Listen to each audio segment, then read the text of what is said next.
Chapitre 3.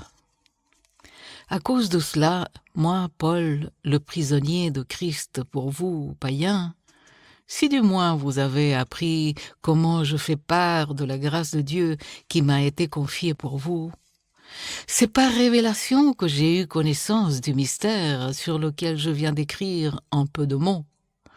En les lisant, vous pouvez vous représenter l'intelligence que j'ai du mystère de Christ. Il n'a pas été manifesté aux fils des hommes dans les autres générations, comme il a été révélé maintenant par l'Esprit aux saints apôtres et prophètes de Christ.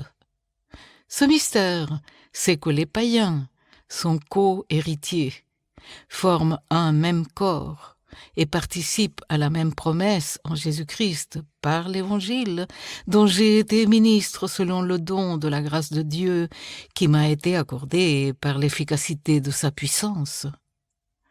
À moi, qui suis le moindre de tous les saints, cette grâce a été accordée d'annoncer aux païens les richesses incompréhensibles de Christ et de mettre en lumière le moyen de faire connaître le mystère caché de toute éternité en Dieu qui a créé toutes choses. C'est pourquoi les dominations et les autorités dans les lieux célestes connaissent aujourd'hui par l'Église la sagesse infiniment variée de Dieu, selon le dessein éternel qu'il a mis à exécution par Jésus-Christ, notre Seigneur. En lui, nous avons par la foi en lui la liberté de nous approcher de Dieu avec confiance.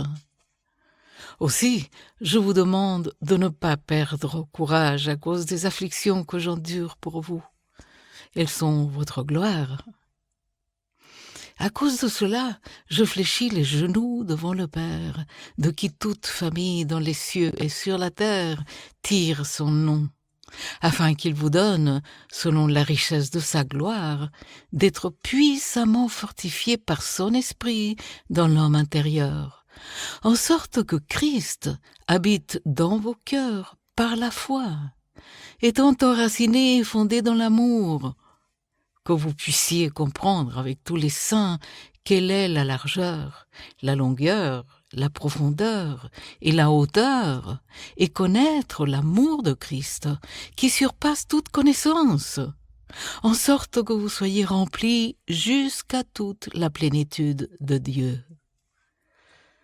Or, à celui qui peut faire, par la puissance qui agit en nous, infiniment au-delà de tout ce que nous demandons ou pensons, à lui soit la gloire dans l'Église et en Jésus-Christ, dans toutes les générations, au siècle des siècles. Amen.